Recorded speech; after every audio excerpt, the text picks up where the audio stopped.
Good evening, I'm John Henry. It's a pleasure to welcome you to the FIA tonight. 30 years ago, Jack and Diddy Thompson established a fund to support the Thompson Lecture, an exclusive event for our members. Their intention was not only to reward our members, but to create an incentive for people to become members. Tonight's lecture will be followed by a dinner for the Rubens Society members. The Rubens Society is made up of members of our highest level of giving. The dinner is made possible through the generous support of former Board of Trustees President, the late Libby Nethercutt.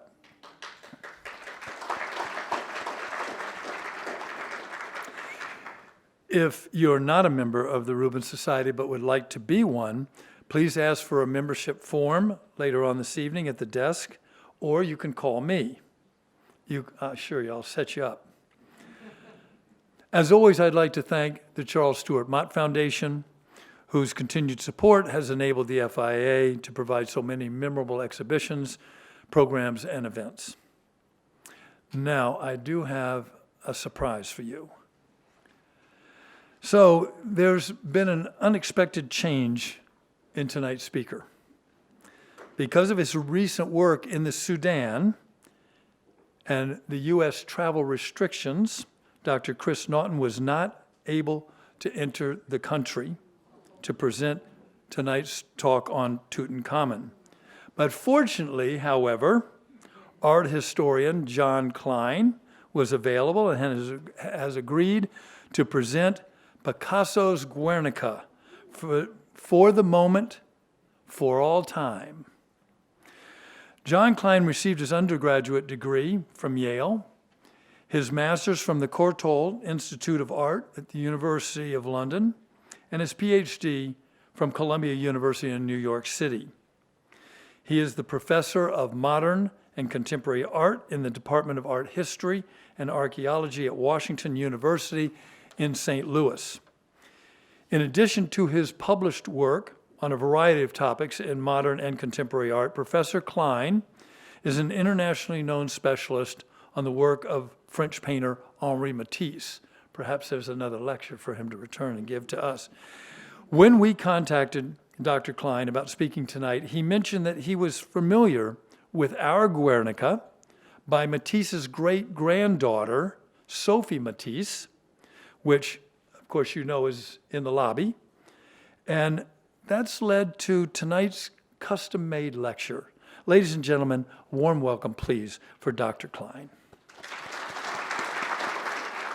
Thank you, John. I'd also like to thank Catherine Sharbaugh and Lori Motley and the guys in the booth for their help in getting me ready for tonight.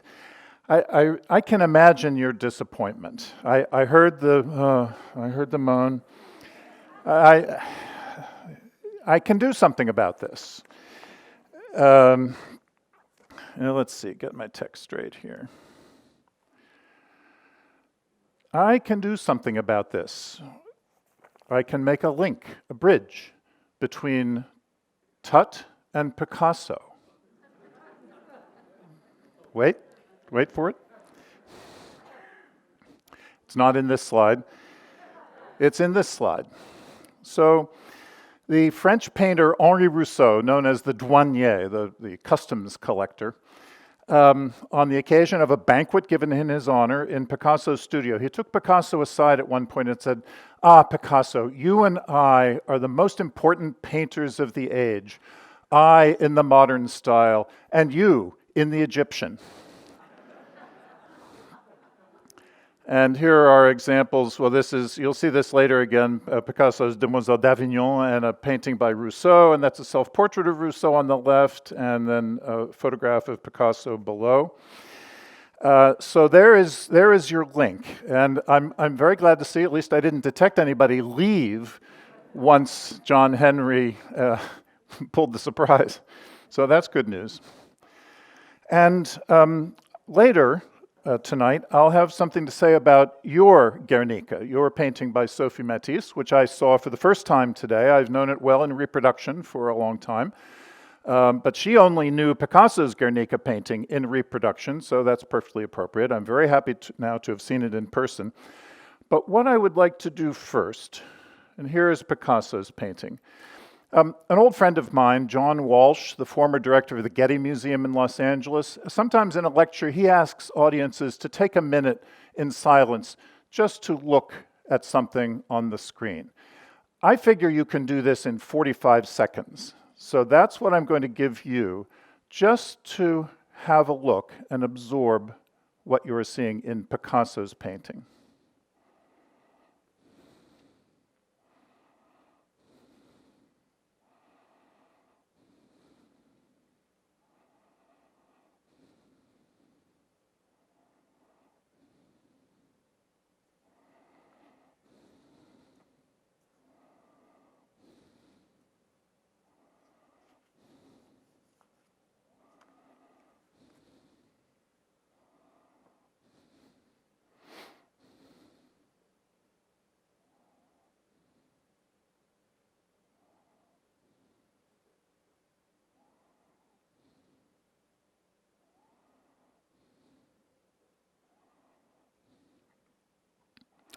There, now you can breathe out, in case you've been holding your breath.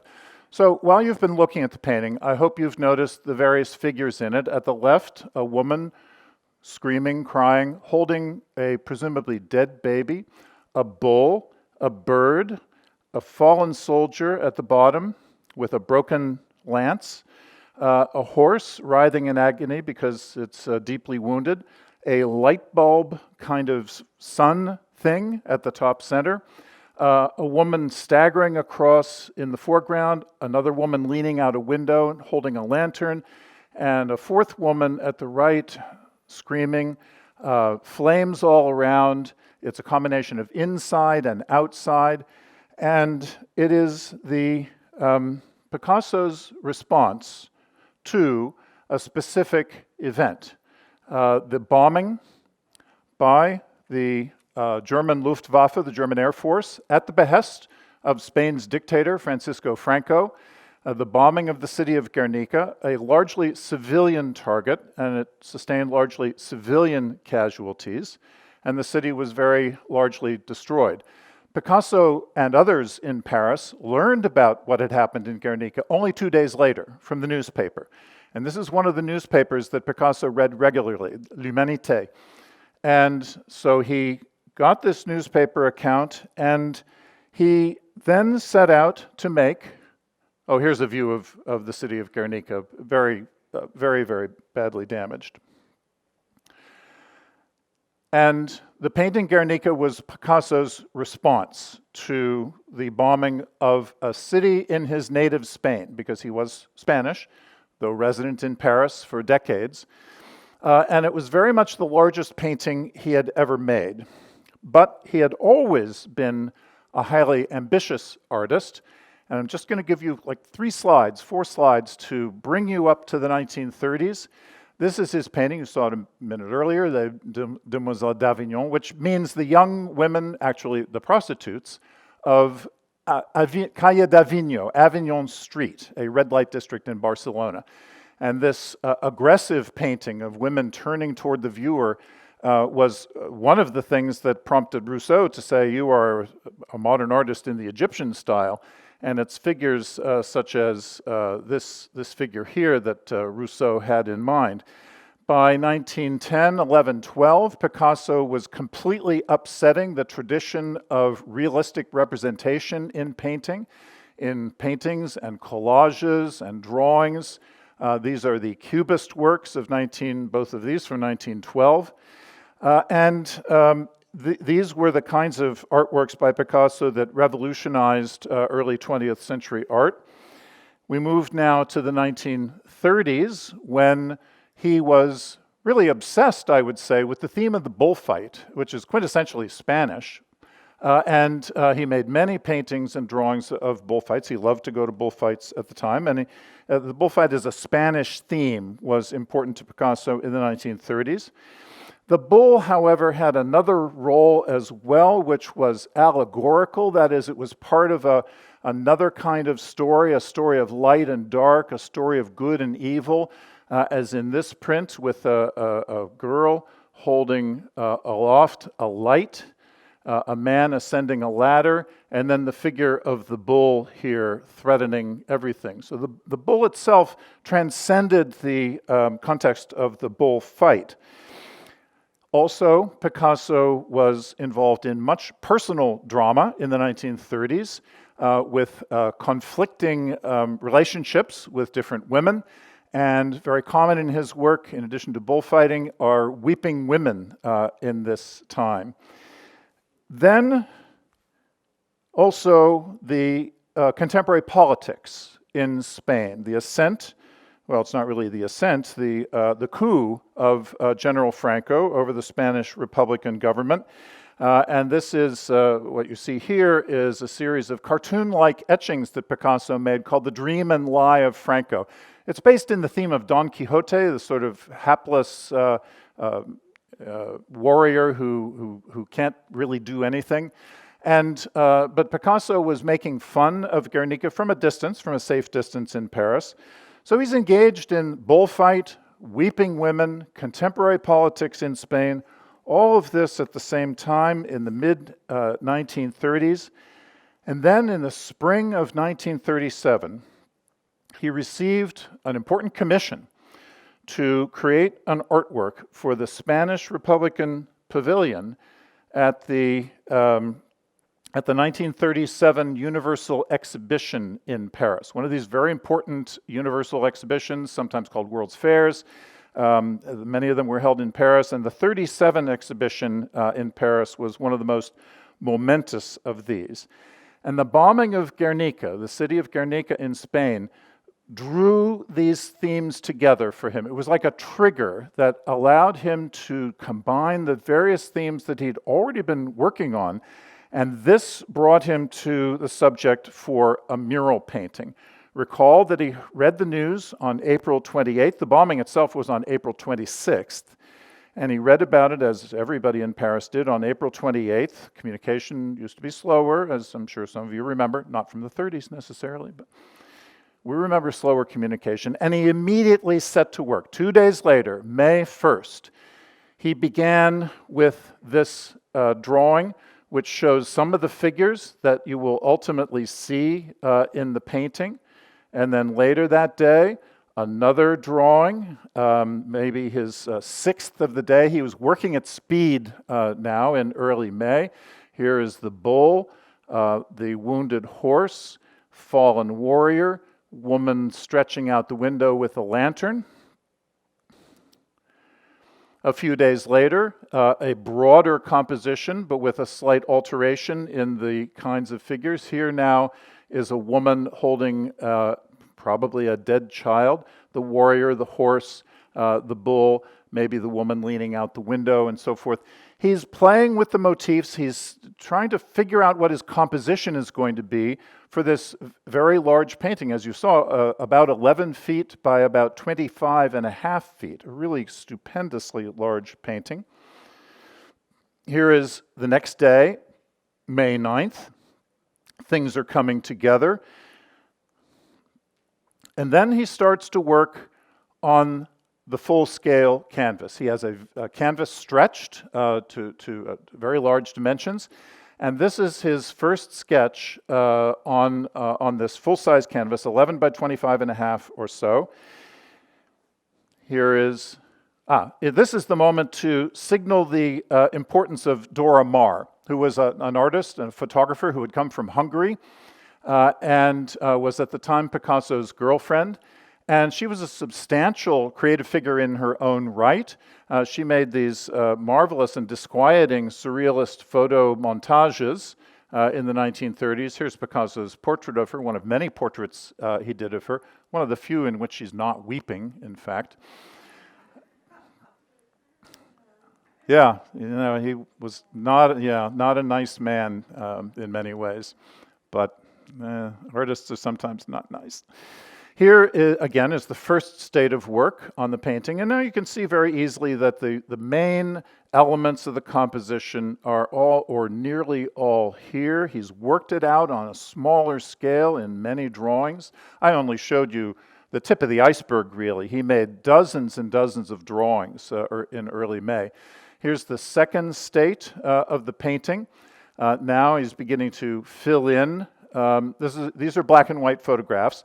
Here is the studio lamp used to illuminate his work and to allow the photography to be done. And all of these photos were made by Dora Maar. She is responsible for recording the stages of work on this painting. We wouldn't know what it looked like in evolution without her help. And here's the third state from a few days later. Again, the studio lamp here. And here's Picasso at work on the painting later in the month, or perhaps in early June, and it's now coming toward a state of completion. And you can see how large it is. He has to get up on a ladder. And I would too. He was very short, but you know, it's 11 feet high. It's a very big painting. Oops, that was not good. There, that's better. And here he is in front of the nearly finished painting. Now, Dora Maar had another role, which was that toward the end, she filled in all of these areas with little black hash marks, which mimic the appearance of newsprint, which is, of course, the medium by which Picasso learned of what had happened in Guernica. And that was her contribution actually to the painting itself, in addition to photographing the states of the painting. So she had a substantial role in several kinds of contributions to the evolution of the painting. Here it is installed in Paris, in the Spanish Republican Pavilion, a kind of Republican pavilion in exile because Spain was ruled by the dictatorship now, led by Franco, who had performed a coup d'etat against the Republican government. Republican, by the way, with a small r, not our Republican. Democratic, in other words. And so here's Picasso's painting in the background. This, in the foreground, people sometimes ask, this is a fountain by the American artist. Lots of Americans were deeply involved in the Spanish Republican cause. Probably some of you have read Ernest Hemingway on this point, for instance. And Calder's Mercury Fountain represented a region of Spain, a particular region of Spain from which mercury was an important export product. Now, the 37 World's Fair, or Universal Exhibition. This was an occasion to express an extremely important and unstable political moment. There were several strong challenges to the Republican ideals of government worldwide. In Spain, as I've said, Franco had staged a coup in 1936, and Spain's Republican government was ousted. Soviet communism, which at first was idealistic in the teens, turned repressive by the 1930s with the purges, Stalin's purges within the newish Soviet Union. In Italy, the rise of fascism. In Germany, the rise of Nazism, the National Socialist Party, led by Adolf Hitler, who became Germany's chancellor in 1933. And at the World's Fair in Paris in 1937, the German and the Soviet pavilions faced off against one another, symbolically. There, of course, is the Eiffel Tower. This is a view looking from the right bank across the River Seine to the Eiffel Tower, which is on the left bank. Many of the fair buildings were on the right bank. There's a slight slope up to the Trocadero hill. And the enormous German pavilion and the almost as enormous, well, actually a lot smaller, but with bigger sculpture, Soviet pavilion were directly opposite one another. Two competing ideologies expressed in these national pavilions. Here are closer views of the two with sculptures by Hitler's favorite sculptor on the German pavilion, and the female Vera Mukina showing a farm worker and an industrial worker. She was Stalin's favorite artist, not that he supported the arts. But this face-off of these two great powers in the Paris exhibition expressed a very perilous moment for the arts as well as for politics. In Germany, modern artistic expression was under attack. The Degenerate Art exhibition, held in several German cities, but the principal site was in Munich, Germany, showing works of art by German and other European artists that were deemed to be degenerate or unacceptable to the German Reich. And so all of these artworks were rounded up from German museums and brought to Munich and then to other cities to make this exhibition, which was supposed to shame modern artists as degenerate, but it turned out actually to be a blockbuster. People flocked to the exhibition to see what all the fuss was about, because this was the greatest gathering of modern art that had ever been held in Germany.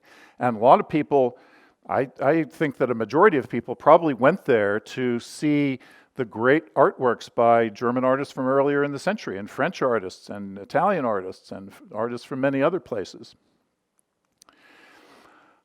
The Degenerate Art exhibition had a special place in it called the Dada wall. Dada, the anarchic, anything goes art tendency of the teens, was an especial problem for the Nazis because it was so off the wall and irrational.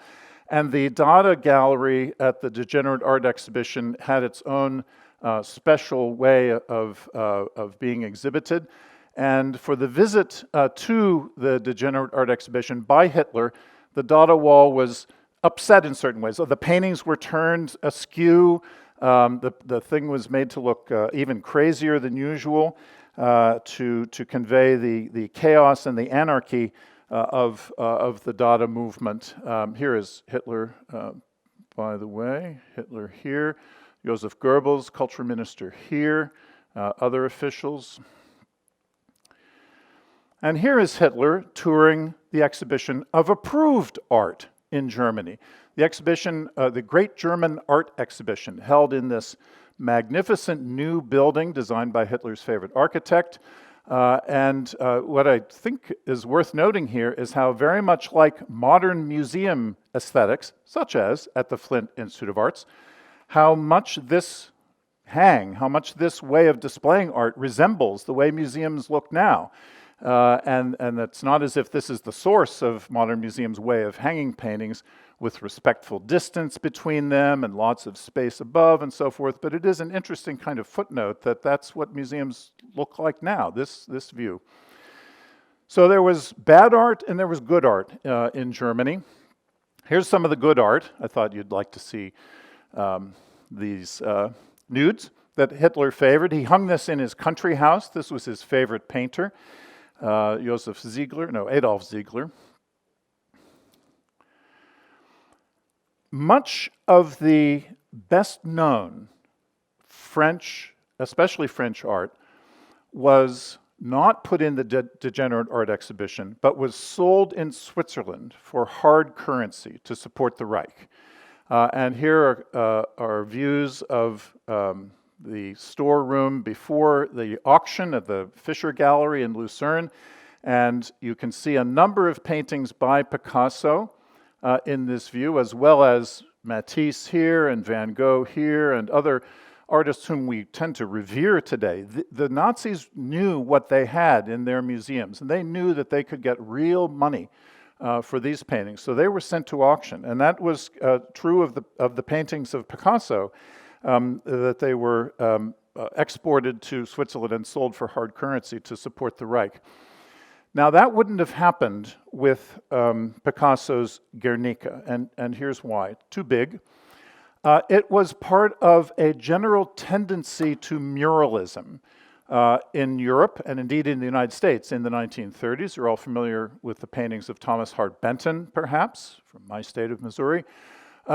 At the 37 exhibition, there were over 400 mural paintings. It was really the age of muralism.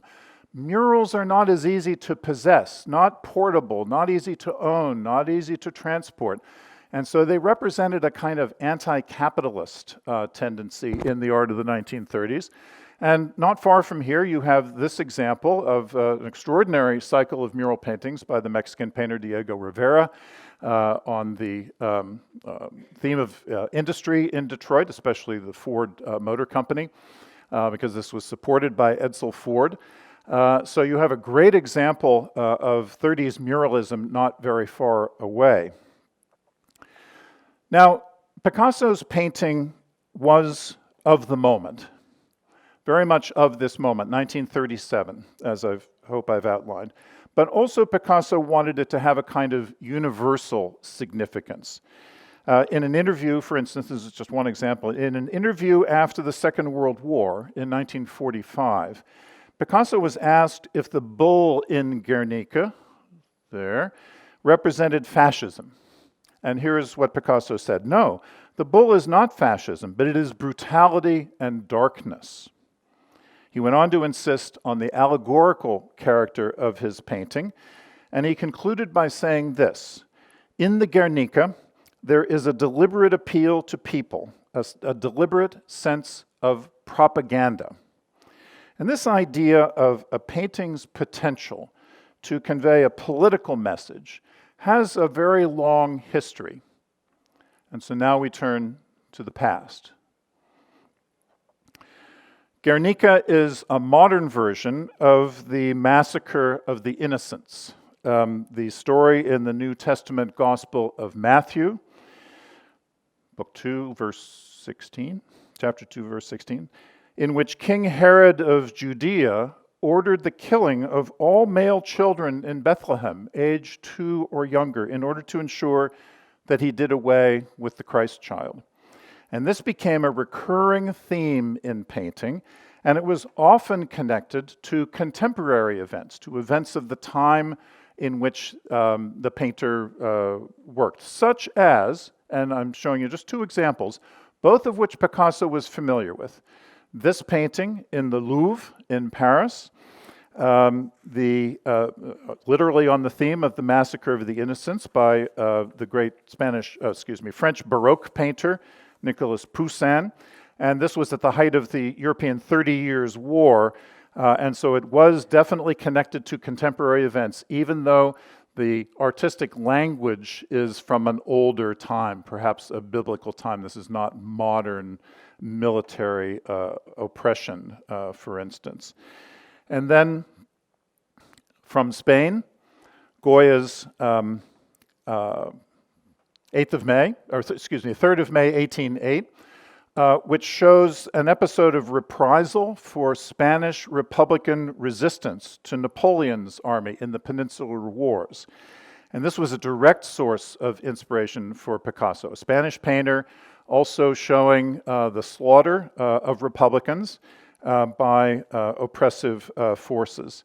And I just want you to take note, particularly, you've seen this gesture before in Guernica and elsewhere, and here it is again, this gesture of supplication and terror that Picasso took on board for his painting. These are just 2 of numerous examples of the adaptation of the theme of the Massacre of the Innocents, in which Picasso's painting also participates.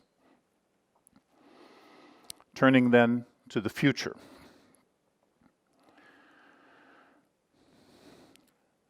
The painting Guernica was long in New York City at the Museum of Modern Art, and this was at Picasso's request.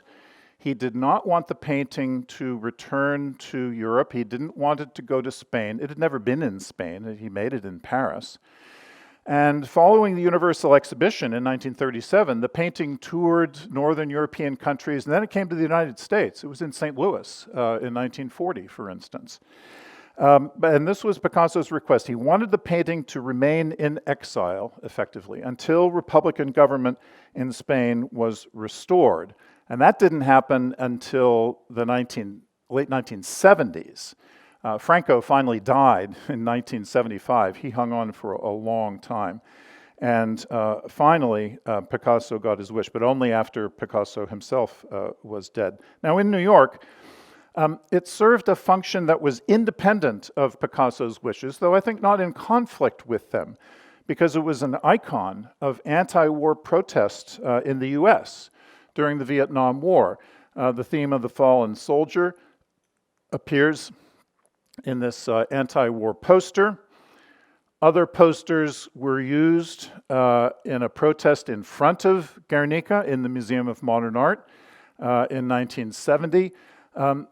Guernica was an important literal and figurative background for anti-war protest in the US, protests against the Vietnam War. Now in 1974, 4 years after this, there was another form of anti-Vietnam War protest. The young artist, Tony Shafrazi, spray painted the words, "Kill lies all." It's never been determined if he meant to write "all lies kill," because "kill lies all" doesn't seem to make much sense. But he spray painted the painting. It was very easily removed. The painting was varnished, wasn't difficult at all to get the offensive paint off. But once again, it served as a backdrop, literally a canvas for anti-war protest. And then I cannot resist the irony of Tony Shafrazi becoming a very important New York art dealer specializing in graffiti art in the early 1980s. And here he is with the graffiti artist Keith Haring in the center, and a man who was really the sort of dean of New York art dealers, Leo Castelli, who had nothing to do with graffiti art. He really didn't like the stuff at all. But Tony Shafrazi on the right was in the ascendant as a dealer, dealing in the very kind of art that he practiced on Picasso's painting in the Museum of Modern Art. 1981, the same year, in that year, Guernica didn't return to Spain, it went to Spain for the first time. It was exhibited for well over a year in one place, and before its final destination, it's in the Museum of Modern Art in Madrid. And over 1 million people visited the Buen Retiro in the center of Madrid in order to see Picasso's Guernica, because it had not been, it was legendary in Spain, legendary in its absence, because of its absence. In this year also, 1981, Picasso and Guernica were commemorated. 1981 is the centenary of Picasso's birth. He was born in 1881. And so this was an occasion for commemoration, and not only in Spain. Remarkably, Czechoslovakia, Vietnam, of all places. I can't remember what the one at the lower left is. Is it Curacao? And you can see it better than I can. Mozambique, thank you, Mozambique. And so here again, Guernica appears in these acts of commemoration by countries around the world. We fast forward now to 2003, something well within the memory of everybody here, and the US invasion of Iraq in March of that year. This is an authorized tapestry made after Picasso's painting. Picasso authorized tapestries of several of his paintings. They were deliberately done in different colors. This is very brown, and Guernica itself is more black and white and gray. But this is the tapestry that hung outside the Security Council chambers at the United Nations. And for the visit of then Secretary of State Colin Powell to the UN to testify before the Security Council about alleged weapons of mass destruction in Iraq, the tapestry was covered with blue cloth to obscure the anti-war message that it bore to the United Nations, a place allegedly of the gathering of nations for the purpose of peace, not of armed aggression. And I wanted to share with you some of the words of the Chilean poet Ariel Dorfman. Pablo Picasso has words for Colin Powell from the other side of death.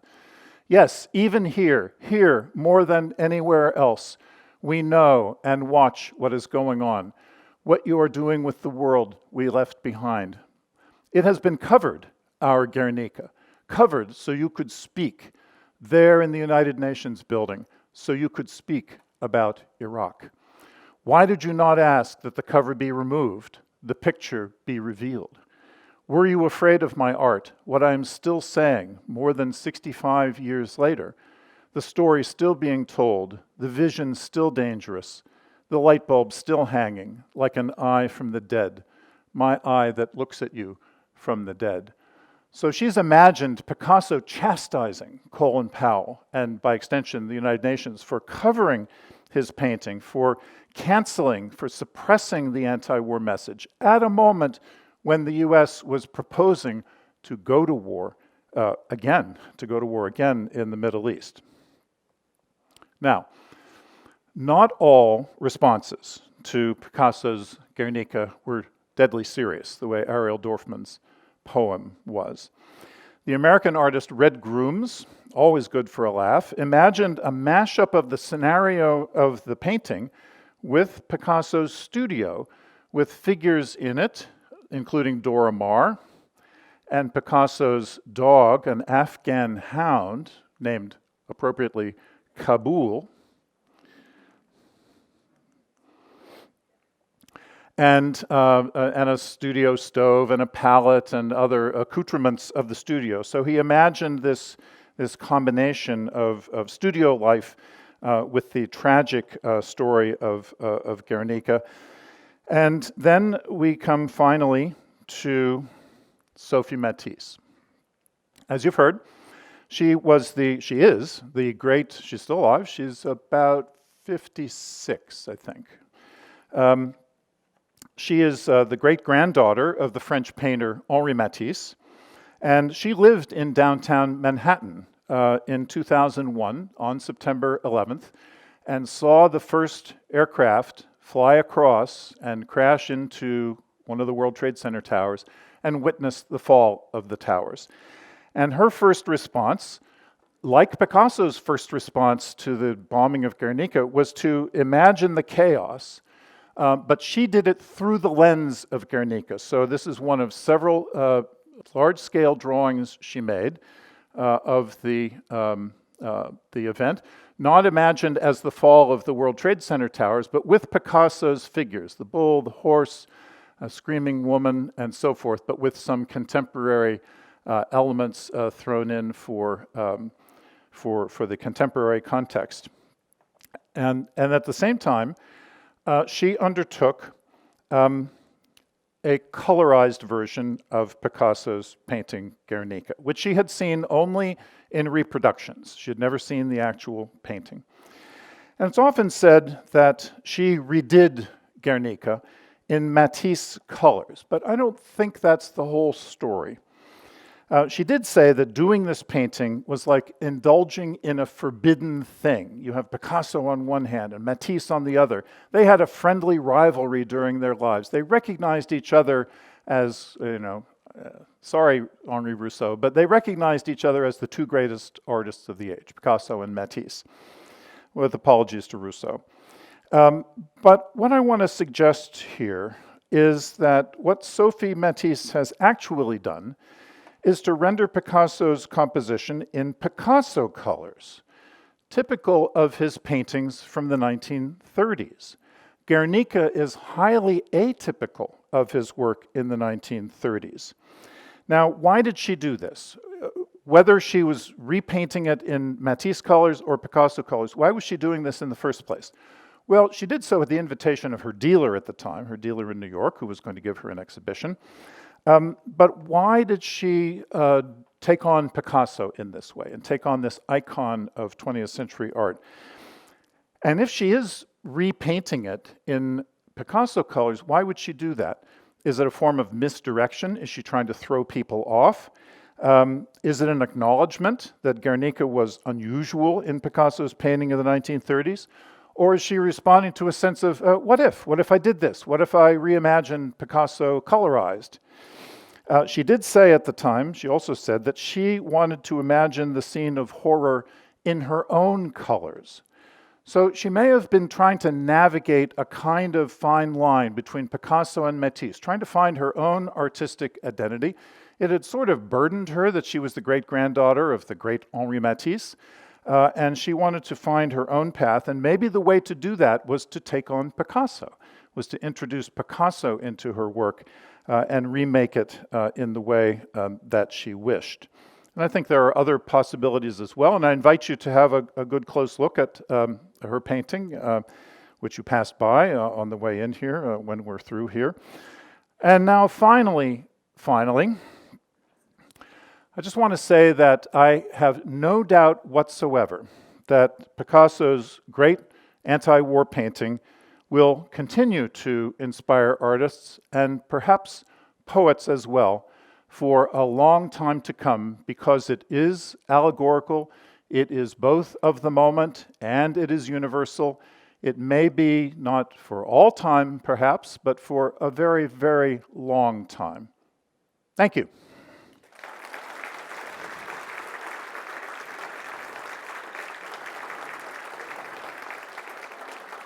Thank you very much. That was wonderful. Thanks. Thank you. Thank you all. And thank you all for showing up tonight, you brave people. And it's so nice to see everybody in person again. And I hope we get more comfortable with this all the time as this pandemic decides to I leave us. understand this is only the second in-person event that you've held. Well, that's true. Basically, yes. We had an opening pandemic of an times. exhibition about a week ago. That's right. All right. Just as an aside, Janice reminded me that we brought Guernica here for the opening of the renovated, what we call Phase 1 building, because we had this new, beautiful, big lobby. And I knew Francis Naumann very well, saw it in his gallery, asked him if we could borrow it, and timing was perfect, so it was here. And in a conversation with Bill White, he says, well, what are we going to do with this painting? And I said, well, I've been told that the New World Trade Center is interested in buying it. And he says, oh, let's buy it and keep it here. So thank you, Bill White. And he's up there with Picasso looking down right now. So thank you all for being here. Enjoy Thanks. the rest Enjoy of the your evening.